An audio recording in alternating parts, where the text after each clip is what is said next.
from Woodburn Accountants and Advisors. The China Expert Series is here to educate and celebrate mistakes made by foreign investors whilst doing business in China. It includes personal stories from the China experts on the challenges they've experienced in the market, how they've overcome them, and what pieces of advice they can share with those of you who are just starting out. My name is Christina Kohler-Coluccia, and I'm a Hong Kong-born European with over 20 years experience in helping foreign investors enter the China and Hong Kong market. My mission is to help foreign investors, leaders, entrepreneurs avoid the most common obstacles that they encounter along their China business journey for them to accelerate their profitability. I hope you enjoyed the episode. Welcome back to another episode of our Thrive in China podcast.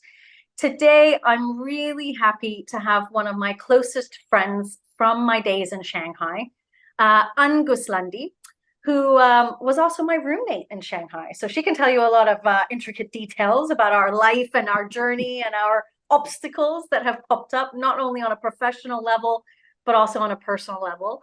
And I always start these podcasts with my guests introducing themselves. I always think it's better to come from you directly versus me interpreting. So why don't you give a little bit of a background on who you are, where you're from, where you live today, and what you do?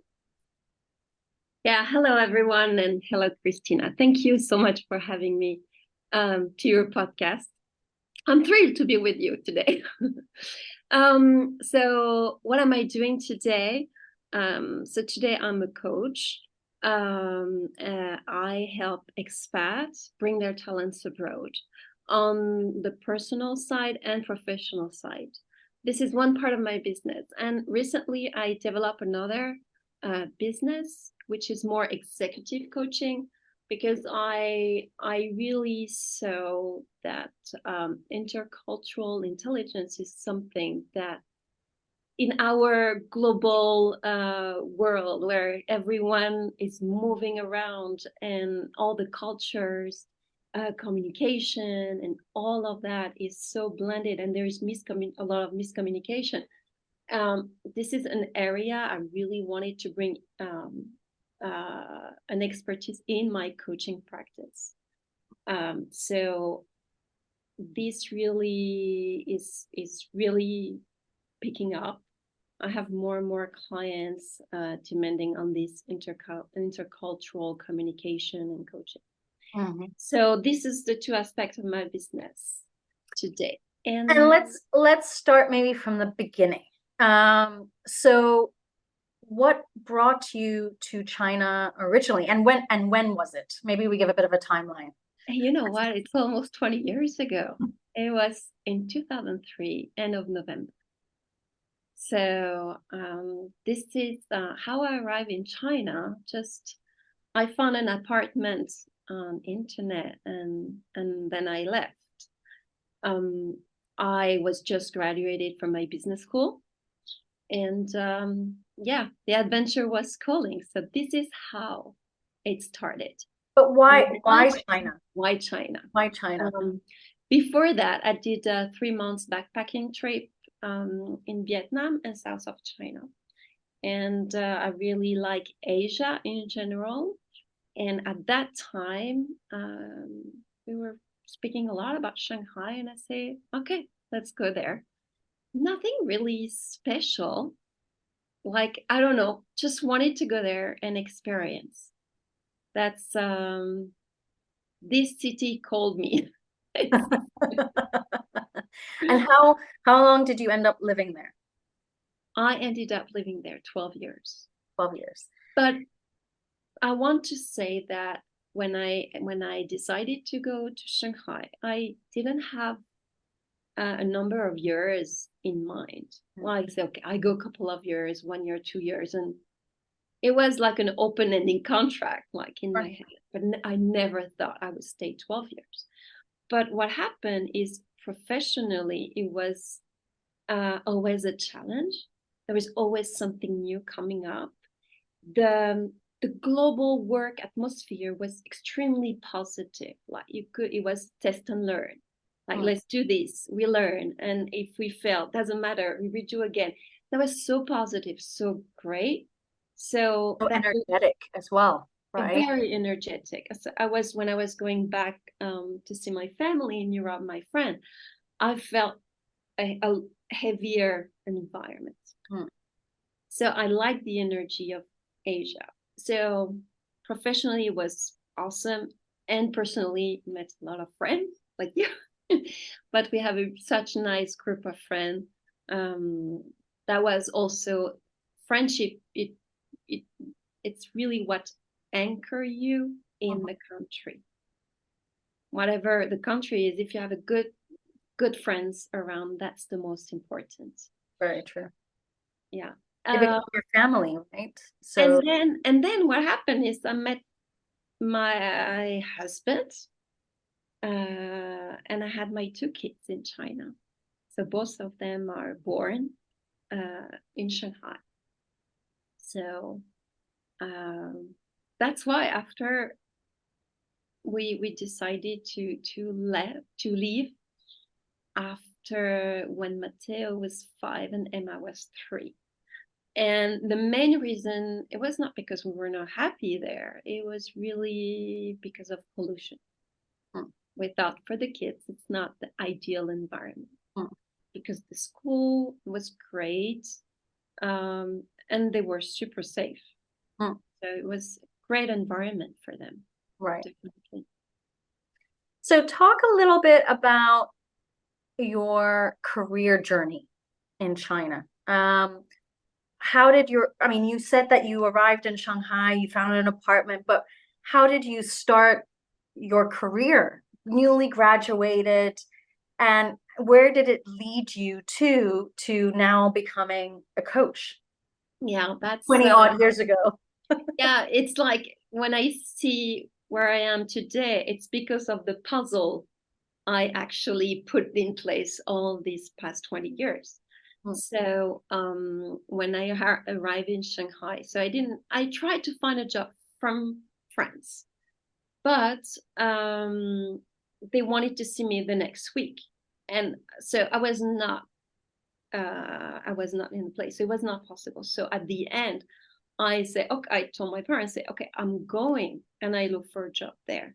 So the first job I took was in an HR company, and it was part-time because I didn't speak Mandarin. So this is something I had to learn, at least the what we call the survival Mandarin. Yeah. Just to be independent, get around, be able to negotiate, buy your own stuff, and so on. So I had that first job for 6 months, and then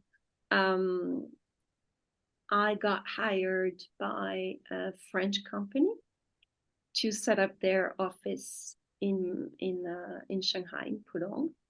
So that's what I've done for 2 years, and it was great. I was working with. I want to take credit that the company began in our dining room table. That's true. That's true. Very, very true. I forgot that detail. And so I was working with big distributors like Carrefour and Auchan, and all the suppliers was Procter & Gamble, Unilever. So that was very challenging, and that was a lot of fun because it was all about trying couponing in China, like promoting marketing strategy. So, and you were the first company that did it. Yes. Yeah. So, and it was so popular in the US, but in China, it was not. So it was very interesting to start it. So it was a very interesting experience. So what out of that 2-year experience, what were the challenges that you endured as a general manager opening up a business in China, being on the ground? And obviously, I do also want to then highlight the successes, right? What did you get out of it, out of that experience? The challenges was the promotional mechanism we were putting in place had to be very simple. If it was too complicated, people didn't get it. Because so we really had to start simple, buy two, get one free. Very simple. So that was the first challenge in terms of for the business itself. The second one was the some people, they didn't really understand the concept. So they did photocopy of the coupon and they were sending me back, expecting the suppliers to give money back. So they didn't really understand how it works and how we were the company in the middle to regulate this couponing activity. So everyone was learning. Right. So this, and also what you have in China. So I don't know if it's still true, but I believe it is still true, is big purchase. All the convenience stores, their supply chain is very simple. They go to Carrefour and they buy. And so what happened if you're doing a couponing, like for example, on some nappies, for example, for kids, for babies, this is so price sensitive that if you give like buy two get one free, the big purchase, they will get together and buy tons of it, then put it in the convenience store and resell it. So the problem is, okay, for the distributor, it's still sold, but it doesn't serve the end user. So this was complicated to avoid. So that's one specificity of China, of the Chinese market, concerning that business. And overall, did it succeed, or did they exit, or what was the outcome of the project itself? Everyone, so if I have to look back on that experience, everyone was thrilled to try something new, marketing, in terms of marketing promotion. So it was very positive and welcome from everyone. The practical side, we had many challenges, definitely. Was it a success? Yes, it was a success. But what happened is, after 2 years, the company was bought by funds and other people, and they decided to close China because it was too complicated, it was too far away, and they had a lot more to do back in Europe before dealing with Shanghai. So the future of couponing in China is, of course, big, but they were not ready to really fully invest in that business. So they withdraw. So I closed the office. And as a general manager, managing an office, a team, managing customers, suppliers, what did you learn? I mean, it's a very big question, but it's a big question. But I think, because everyone was saying, but you will see when you hire the staff, they don't stay, they are leaving, they don't care about you. You give 100 kwai more, and then they go. And that I didn't see. My staff stayed with me. And so I didn't experience any volatile and so they stayed with me the 2 years. And when I closed the company, I helped them find a position in the distributors. So, and they were really happy. I mean, it's, like, when you treat people well, if they're happy, I truly believe that they are loyal. Sure. And yeah, so I had honestly, it was a really great experience. Very positive. Very positive. Yeah. And where did that lead you then? I went to a cookware company after. And so they were producing in China and selling overseas. And they were ready to start selling for the Chinese market. Hmm. So I did that for a couple of months. Unfortunately, um, there was issues between the factory and the sales department. So I didn't stay.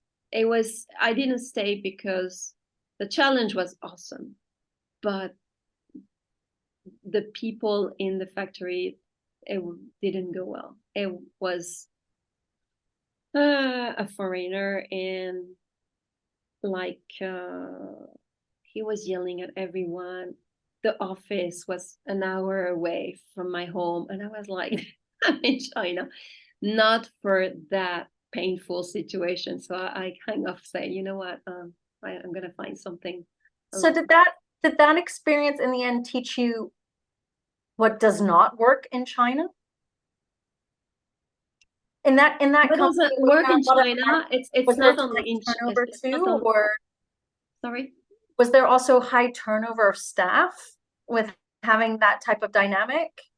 So I realized that if you are working in the center of Shanghai in the service industry, it's a very different crowd from the people from Waigaoqiao, where this is factory workers. There's just two worlds, two different worlds. So in that factory, no, there was not such a high turnover because there's not so many other options. So it's a very different environment. But I know, and it's not only to China, if you have someone not happy at work, yelling at everyone, and believe that he's really he has the right to yell at people, like for me, there's no go. This is wrong. This is very wrong, and not only in China. Sure, So, sure. Yeah. so you can't do that, and it's not because I really felt like he was feeling very superior to them, and I didn't like that too. Well, we've seen a lot of that in our China careers when foreigners are like peacocks, they want to flaunt themselves out.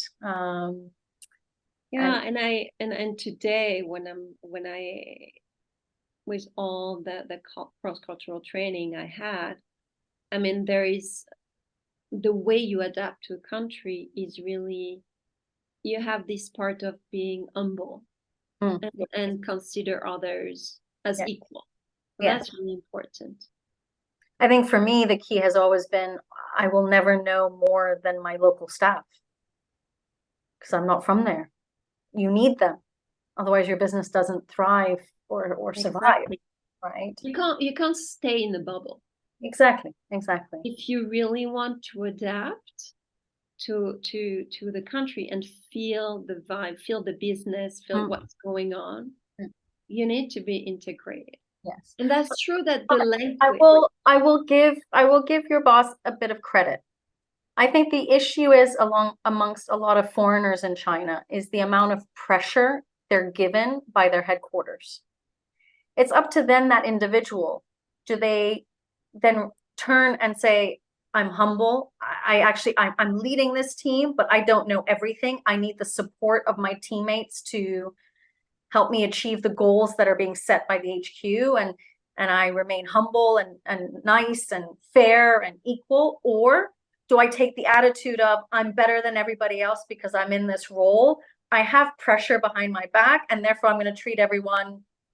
Yeah, because you think it goes faster. It does not. Exactly. But the thing is, my boss was really cool. He was not my boss, but has the right to yell at everyone. So that was very, very wrong. People think that by yelling, he was thinking probably at yelling at people, he will get things done. Probably, yes. But what a painful way to get things done. Well, I also don't think people get it done in the right way. Exactly. Because they're also doing it under pressure, right? Yeah, and it was 20 years ago. So today, Well, I'd be honest with you, it still exists. I can tell you now, there are a lot of foreigners out there. Again, I think a lot of it stems from stress and pressure, particularly from the last 3 years, and the expectation that in China, you achieve gold, right? Not always the case. And there are still a lot of foreigners who, at least in my experience, who also talk demeaningly to my team, yelling at them, or just the tone of voice, or I'm better than you type of attitude. And that's where it's my role as a leader of my own team to tell people, you can't speak in this way. It's not appropriate. You're not going to get the right quality of work out of my team if you behave like this. And it is my role to then educate, right? And say, please stop. But that, I think, I believe it is still one of the biggest issues that at least I see in terms of foreigners on the ground in China, in terms of that ego that gets developed. Yeah. There is a guy, he was saying, I can't remember his name, Philippe Rosinski. He was talking about building healthy ego. And that's true. Like when you are having a working relationship with someone, you don't have the right to yell at the person. You can always get your point, being firm, get your point through, but in a respectful way. Absolutely. And you don't have to, your ego you can't remove your ego. It's there. But you can have more healthy ego and really get this relationship in a neutral way. Yeah. So the person don't feel attacked. So the reaction of the person is more constructive than reactive to an attack. So definitely interpersonal skills is important. Besides this, in general, if you look at your 12 years in China, what were some of the biggest challenges that you faced living as a foreigner on the ground?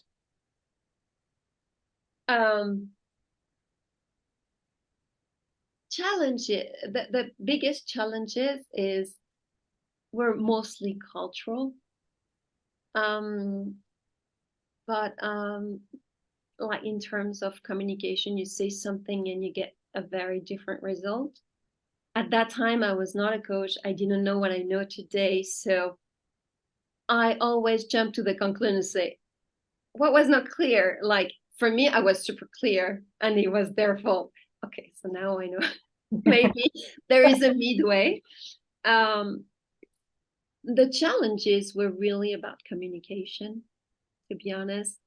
I had a funny story. We were moving apartment and I had someone to help me do all the packing. And when she took so I have all the documents in folders like that. And she said, I'll put all the documents in this box. She get all the documents out of the folders, put it in a box. And I was like, oh my God, this is, you say, it's funny today to say, but this example tells exactly how explicit you need to be in your communication. And after the cookware company, I moved to a digital agency, and I was managing some designers and engineers. And the way I had to explain things was stating the obvious, but I had to, because it was obvious for you.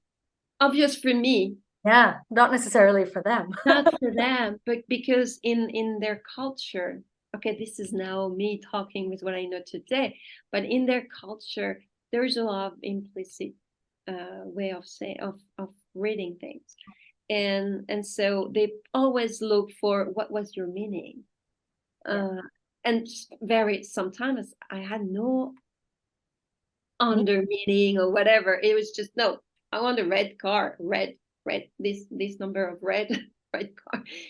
And stated the obvious was really helpful, and reinforcing verbal, image, email, using everything.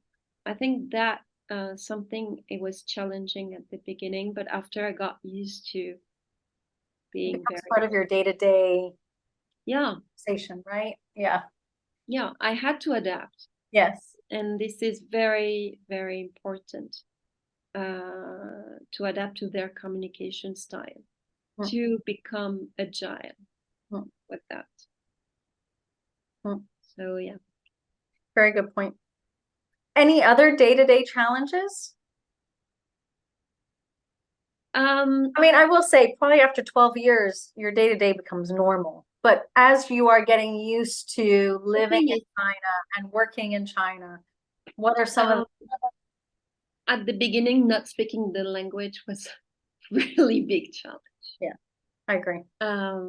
So that was, when you speak to a taxi driver and you tell your street name, I said, and you say 10 times and it still doesn't get it. Your level of stress is just picking up. And at the end, I get myself a bike, because I can't, they don't understand me. That's my fault, obviously, right?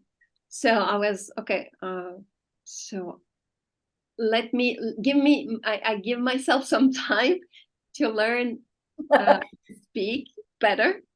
And then I was able to take a taxi. But I actually remember visiting apartments when I first arrived in Shanghai, and the real estate agent that was showing me around, I'll never forget. I can even pinpoint where I was on Jiangsu, and we were watching on Yananlu all the bicycles driving by at that huge Jiangsu Yananlu crossroad. And she said, "Oh, I guarantee in 6 months you'll be on a bike." And I said, "There's no way I'm ever going to ride a bicycle in this country. It's too dangerous. I will not survive." I mean, in less than 6 months, I had a bike and I was moving around. Yeah, you have to go with the flow, and then it's okay. You have to go with the flow. It just becomes a norm. Yeah. Yeah. When you were talking, there is one thing that sparks in my head. I remember when I arrived, so I was not used to big cities. You were. And you were telling me, and let's go to the restaurant in the hotel, blah, blah, blah. I don't remember which one. And I was like, why do we go to a hotel to go to a restaurant? And for me, I was like, and I knew I was very beginner and naive. So, and that is with everything in my first days, I was discovering, like, curious, and okay, this is the way we do things here. This, okay. And being curious, open, and people say, don't worry, you will speak in 6 months. I say, oh, really? And you have all these doubts around.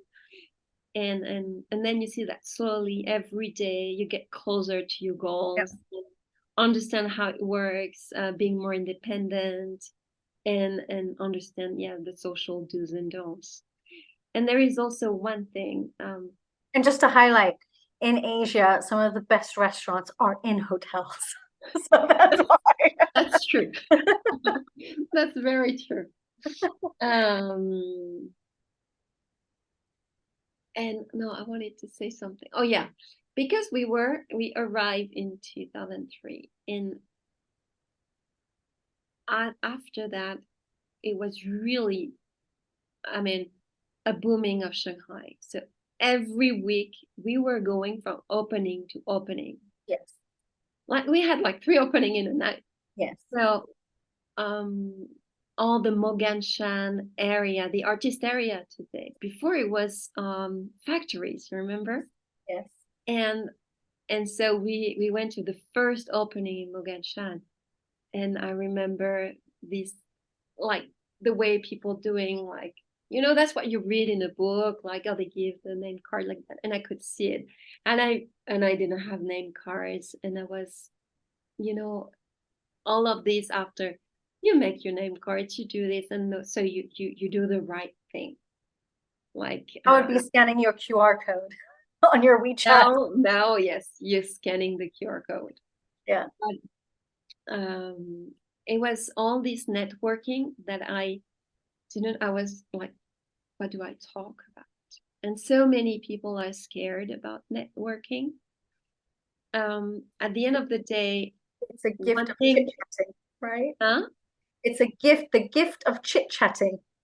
Exactly. But you know what? When I arrived, I didn't know that. And what Shanghai gave me is that ability of networking, not being afraid of engaging conversation with strangers, because we were meeting so many people constantly. Yes.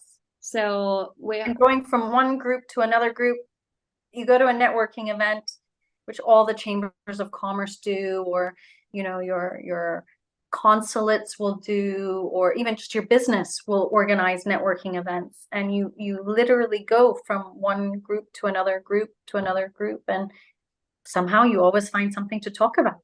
It's never exactly. Yeah, you just talk about holidays. So I want to bring this up now as a question, because you have been back in Europe now. When you the ambiance that you feel at a networking event now in Europe compared to China back in the day, Okay. do you still see a difference? After China, I do. okay. I do.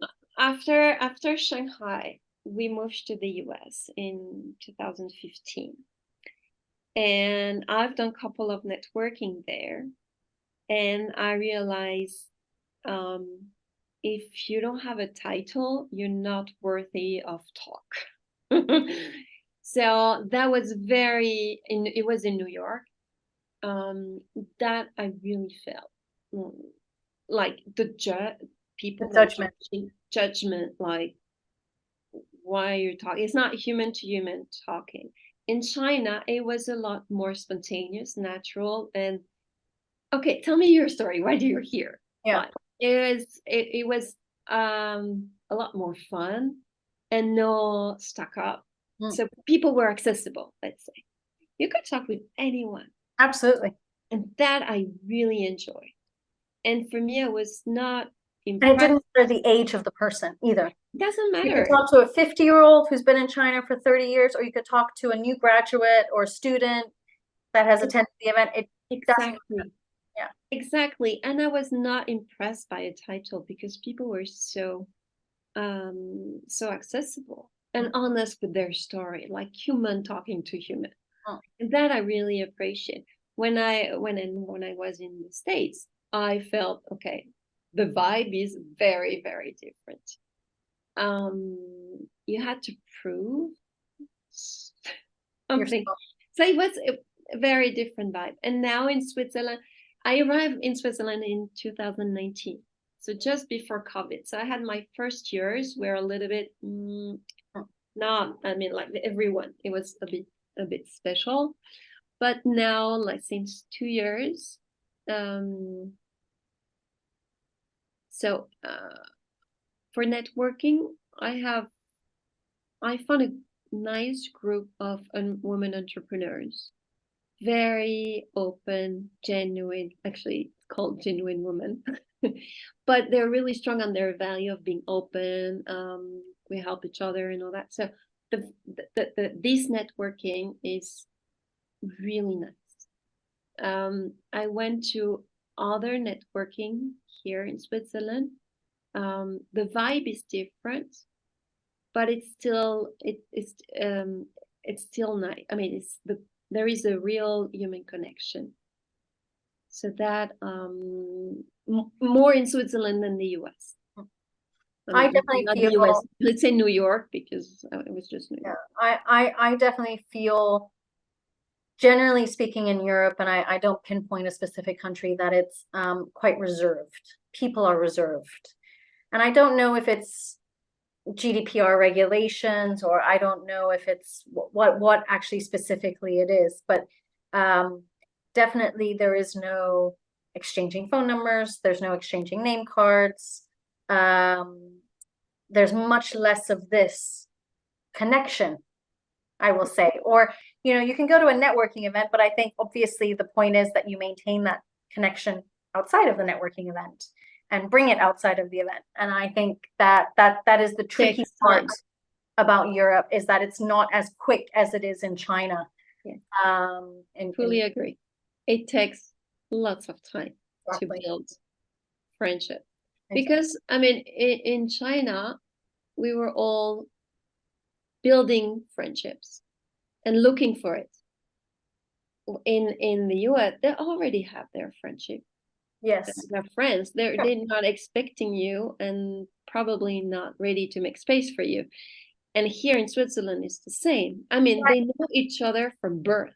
Yeah, but I also have to say that, because we're talking now about meeting foreigners, but even meeting mainland Chinese individuals at these networking events. They were curious. They were very curious. And it's not a matter of making friendships necessarily. It's also about a business network, right? So what can you bring? It's about creating a win-win situation that we bring something to each other or help each other, or it was very positive. Yes. Very positive. And it's about, okay, let's talk. We were looking for synergy. Yes. Here it's more okay, what do you want from me? Yeah. Like there is more reserve about I don't know how to express that, but it's I've been told I don't want to get spammed, so they don't give out name cards. Okay, so it's about like something private, building a firewall, right? Building a wall and not building a boundary, if you will. And I think in China everybody is open about meeting everybody, and all of that. So it always makes it interesting. The level of connection is very different. What do you, I mean, I think we've alluded to it, but in the end of the day, what has China brought to your current career? It's really my journey in China and also in other countries really brought me different perspective. It's like, if you are staying in your country and you always see things going that way, it happens. You're in the system, basically. You're never going to challenge because you think it's totally normal to do it that way. The thing is, when you have seen different way of doing, when you arrive in a country, you have this outsider perspective and say, we could do it like that also. And you start challenging the system. And so that is something that experience in China and in other countries, you have a much more global perspective and say, we're doing it like that, but what about the other perspective? And so we were able to look at a situation from different angles. So that served my business today. Of course, the way I approach a situation, the way I coach, also because I realize of what I live, and I really reflect on what I live and on my experience, so what I learned, everything after. So that was the practical things. And then I learned, like the past year, I learned all the theory about cross-cultural communication, intercultural skills, intelligence, and so. And I saw like all these sociologists who have been studying that, like at big scales and so on. I really, got the two picture, and I say, okay, for everything they have studied, I have example. I have lived that, so I could make the links. So that was very interesting. So getting your professional advice now. Let's say you've got a Swiss company, a French company investing in China, going to China, building up an office, building up a team. Yeah. What would be the top 3 tips that you would give them in terms of building this intercultural dynamic between the head office and that office? What would you, I mean, is it to get coaching? Is it to build certain tools? What would you recommend in that type of a dynamic? In that type of so there's no already made recipe. Every expatriation, every incorporation is different, right? And depend on the people that you're going to bring in your team. So of course, it's always good to know the tendency of each country, but you can't label people also, because I mean, we can be very different, even though we're both French or both English or German or whatever. So it's really important to have more a set of skills, like internal competencies, like curiosity, being adaptable, agility, having more of a mindset of to apprehend every situation. Choose also a very but would you recommend then, because not everybody has this mindset, we know that we've seen people not having it, so I would almost say somebody also needs to be educated on how to have that mindset. And would you educate then not only the people that are being expatriated to China, but also the team that is in like the other way as well, the team also in China? Every time you have an intercultural relationship, that can be also for husband and wife. The first thing that you need to be aware of is your own culture. What are the bias that you have? Because we all have bias. And because you are today, you're the product of your life, right? Of your experience, your family, how you've been raised, in which country, your belief, the school system, your work experience, and all that is building your identity today. It's not cultural, only the country culture, but it's also your experience in different groups. It can be the friend we had in Shanghai, it can be a sport team, it can be your family. All of that has an impact on you today. And this is really to raise the awareness about who you are, what is your cultural identity. So you are, so if when you're clear about who you are, and you know that you're going to look at others with your own frame of reference, and this is the ability to say, okay, that's the way I see things because I am like that, but he's behaving like this. Probably his set of reference is very different from mine. Like, for example, I had a friend, just a basic example, just to illustrate my point. A friend, he was from Russia, a very small village. He was living with his family in one room. And this is how he's been raised. He moved to Shanghai. Okay. We're playing volleyball together. My husband and me, I'm from France. He's from Switzerland. We've been raised in nice country, in houses, and da-da-da. And so we are also in Shanghai.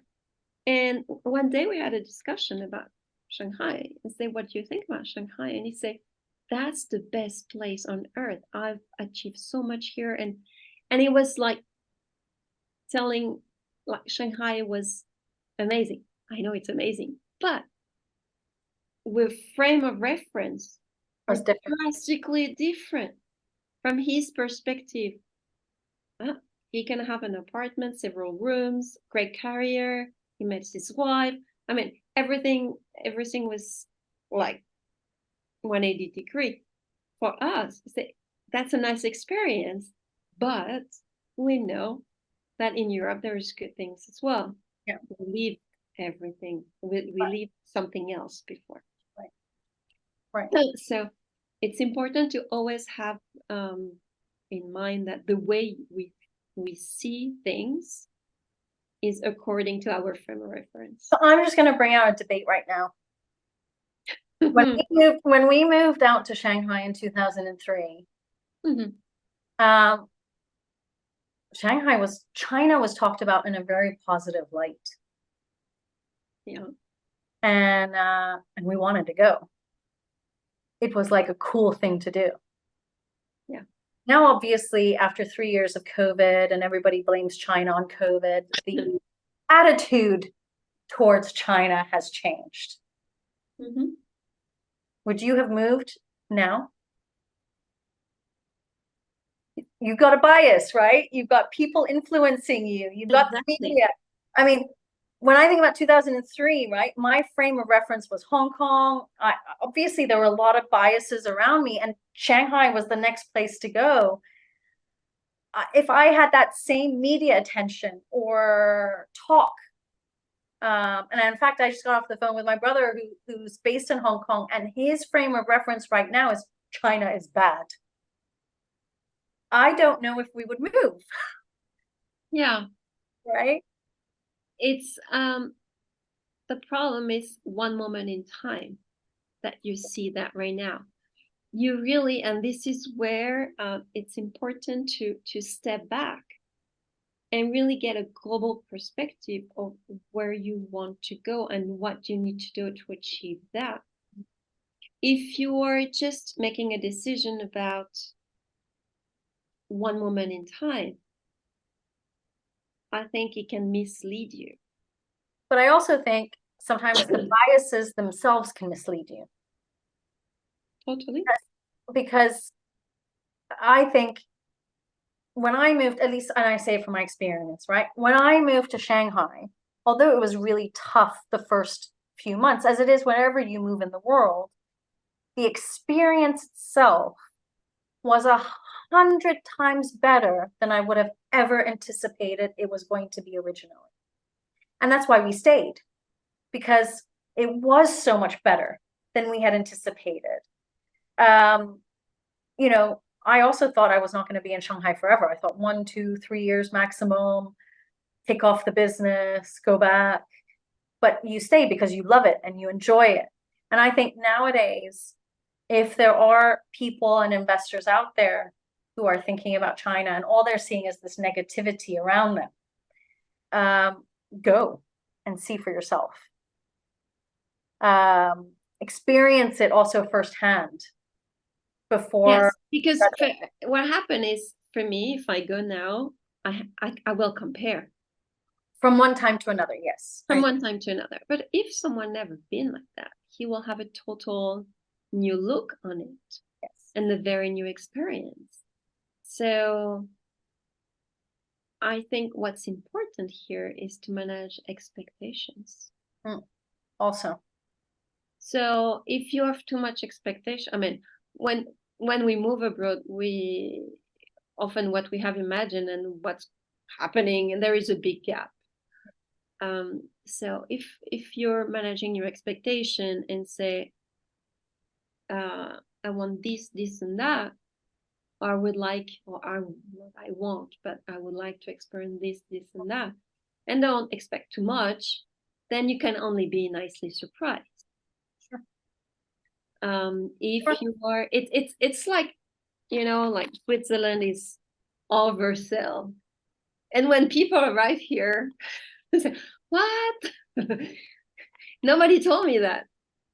So this is it. After, I remember when I moved to the US, I was hearing everyone telling me they're fake. This is fake. And so I say, okay, you know what? No expectation. I will just give and see what comes back, and we'll see. In their relationship, they would say they're fake, they're superficial, da da da da. So I really managed my expectation with that, because I knew that would be different from Shanghai, and that was a really good thing to do. I was just nicely surprised. Due to it, sometimes it didn't happen, and sometimes it happened. Yes, obviously. You know, when You can't generalize people, exactly, but you also can't generalize a culture, exactly. right? And it's really about the people, and yes, they are more polite than in France, because they say hello, how are you? Mm. Yeah, but they don't mean it. They, yeah, but you know what? Having people being polite Yeah, on and seeing you and say, hey, how are you today? And when you go to the grocery store or whatever, it's nice every day to have people saying hello, how are and you? instead of saying nothing. I Yes. say, you call it fake. I'm calling they're really polite, and that's really making my everyday life so much better. So this is fake in their frame of reference, Sure, but it's not fake. sure, So sure. different perspective. So let's finish off today. I think it's a really interesting conversation to have about culture, communication, bringing in that dynamic. Um, but now let's go back to 2003. Okay. What would be the one piece of advice you would give yourself on the first day that you arrived in Shanghai? Okay. It's very simple. It makes me laugh today. Um, so I was saying I went 3 months backpacking, and so I went to Hong Kong. It was south of China. And Hong Kong, they were speaking English. And then all the village, they didn't really speak English, but that was fine. But I didn't visit Shanghai. But in my mind, you know, like how our brain sometimes do shortcuts and mislead us. In my mind, I was, they're gonna speak English. And when I land in Pudong Airport, and I realized they don't speak a word of English. And me, I just knew, 你好,谢谢,再见, c'est tout. I was, oh my God, this was, I felt really Stop. alone. You know, I booked my flight. My dad said, I'm going to give you €1,000 if you need to go back. And I pay your health insurance. The rest, you deal with it.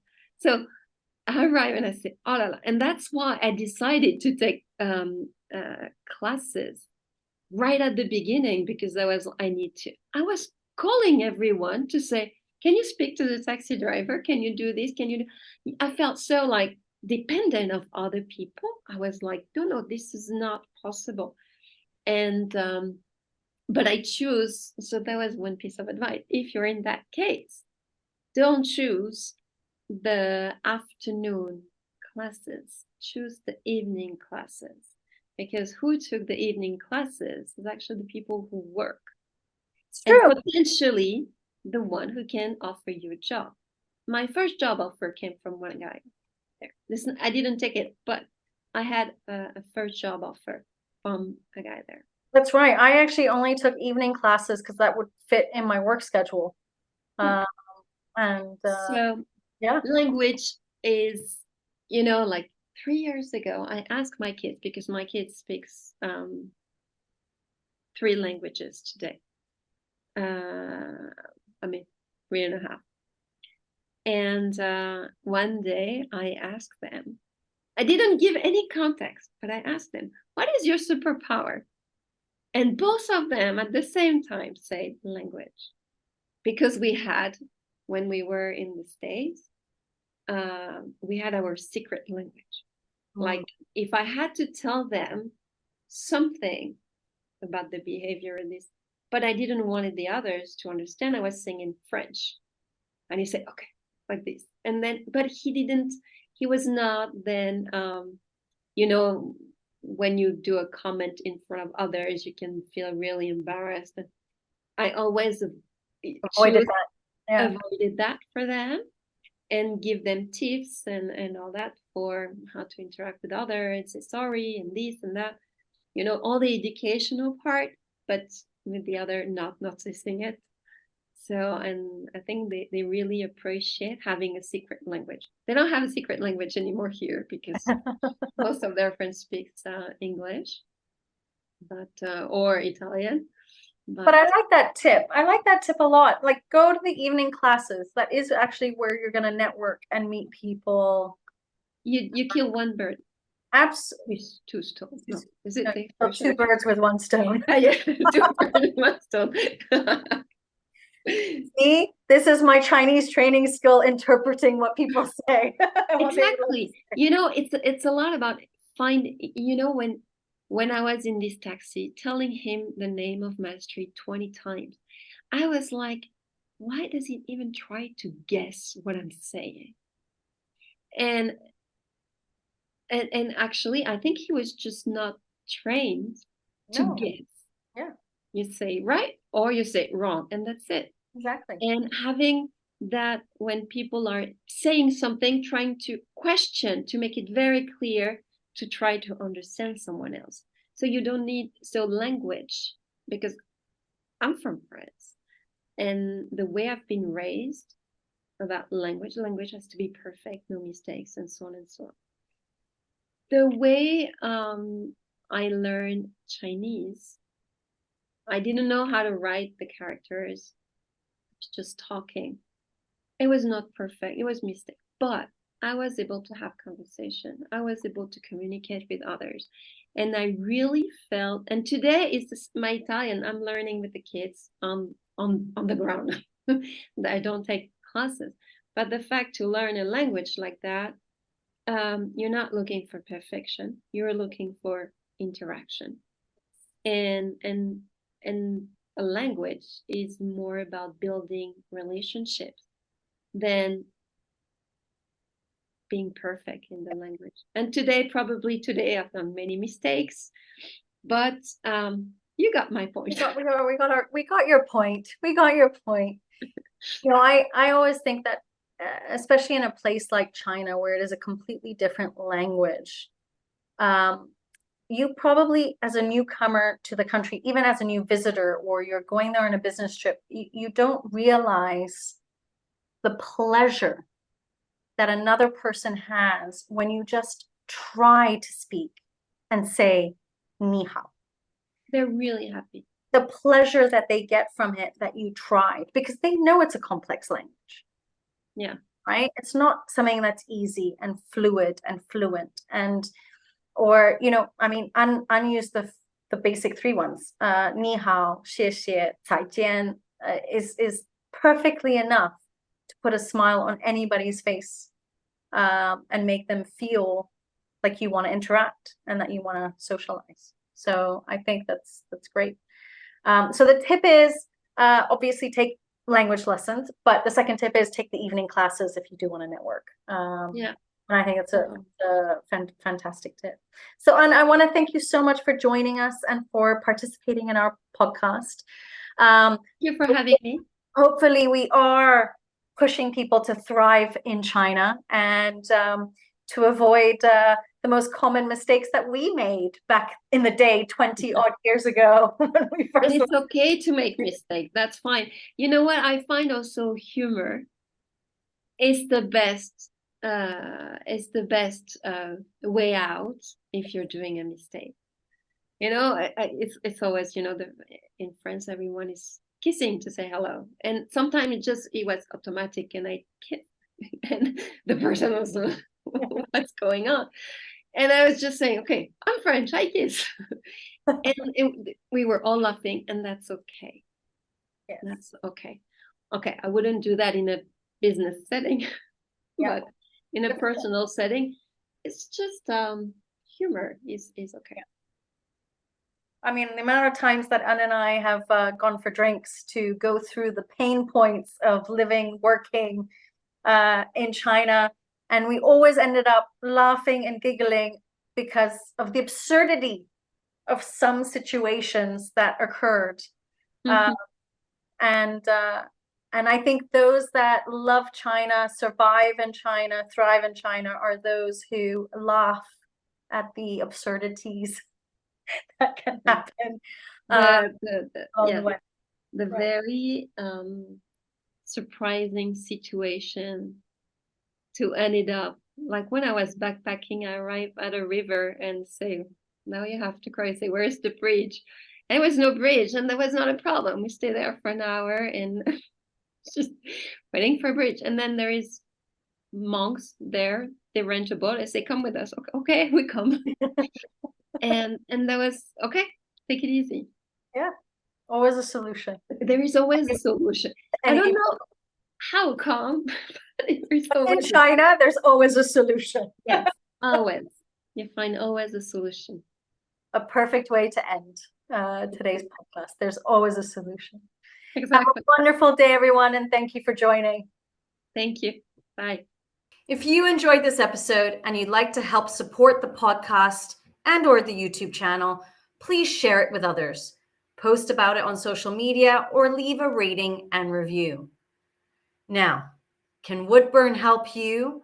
I am offering a free 30-minute call where we discuss the obstacles you are encountering on your China business journey and how perhaps we can help accelerate your success.